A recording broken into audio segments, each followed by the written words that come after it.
Welcome to the Jedi Ranger. I'm JohnBerry555, and today I'm continuing my series of Master Retro reviews with Season 3, Episode 22, Payday. So, it's Payday at the 4077, and Hawkeye is the payoff. So, well, it turns out at the end there's an extra $3,010, if I remember correctly. Though weirdly, by the end of the episode, there's $3,008 and $8 extra. So, and that's, yeah, I think they forgot to do some math at the end of the episode, but regardless, essentially what's going on is at the end, there's a bunch of extra money. Hawkeye doesn't want to deal with it, so he gives it to Father McKay to give to the orphans. And then the army comes knocking for the money. And what does Hawkeye do to get out of it? Well, there's been a poker game going on that Hawkeye's not a part of. Well, Trapper grabbed Hawkeye's watch to use as a bet when he ran out of money, and apparently the pot at the end is $3,008, so Hawkeye says, here's $3,000, and then Hawkeye takes the remaining $8 as a watch rental fee. And then he beats Trapper at the game of gin in the ending scene.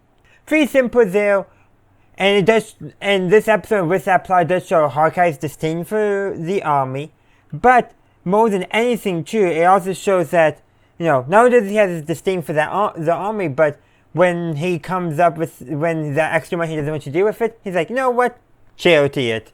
Which is actually a really good thing for him to do. The problem is because of all the accountability things that goes with government money. And that ends up creating a bit of a headache when Hawkeye has to basically come up with the money to give it back or go to prison. And yes, the government, at least historically, has always, well, ever since the creation of the professional civil servants, the government has always taken government accountability, I think, of money pretty seriously, I believe. Need to delve way more into the history of all that stuff, generally, because there's always exceptions, and people trying to skim the system, I'm pretty sure. But that's neither here or there. Basically, government accountability of money is pretty serious, and if you owe the government money, the government wants that money. But they'll drag you heels on giving you your money if that's the case.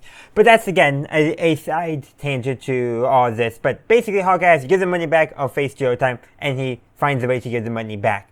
But there's also another plot going on. Well, first, Klingo tries to bribe his way out of the army. Henry just ignores it, being typical Henry not wanting to deal with it. And also, too, with the whole thing going on with Hawkeye and that money, well, Raider does tell Henry at the end of the episode that he'll tell him later, and Henry says, you always say that, but you never do. Henry needs maybe a bit more of a backbone, I think, just to get information.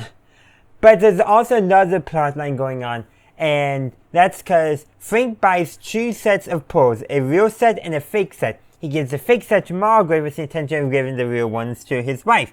And Margaret catches wind of that through the person who's selling, and decides that she's going to basically trick Frank into giving her the real set of pearls. First, there's a little bit of guilt tripping, but then her tactic switches to, okay, convince Frank that the fake pearls are the real pearls, and Frank falls for that hook, line, and sinker, switches the pearls out, and then now with the fake set, is trying to figure out if they're real or not, and he can't tell either which way. And I do want to say, apparently, rubbing pearls on your teeth is actually a real way of telling if they're faking that, but the method they use in the episode is apparently not a worthwhile method. But in their defense, one, the writers probably didn't really know the details, but two, why would Margaret show Frank the correct way? That could potentially backfire on her plan. So of course she's going to show Frank the wrong method, and it works out in her favor. Assuming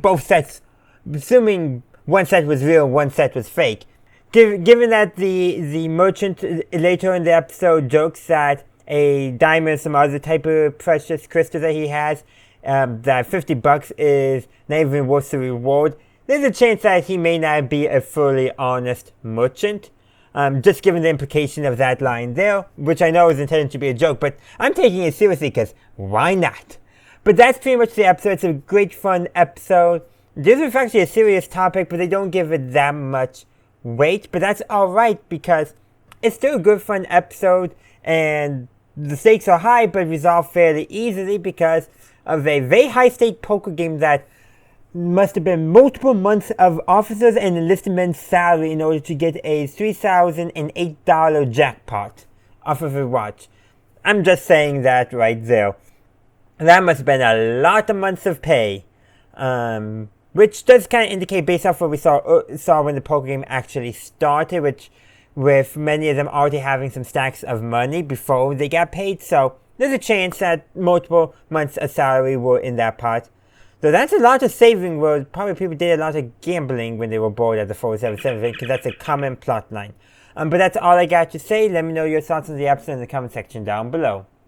Thank you for watching my video. I do hope you enjoyed it. If you did, please be sure to give this video a like and share. Also, consider subscribing to my channel to stay up to date on all my latest content. In the meantime, thank you for watching, and as always, have a good day, a good night, wherever you are. May the force be with you, always.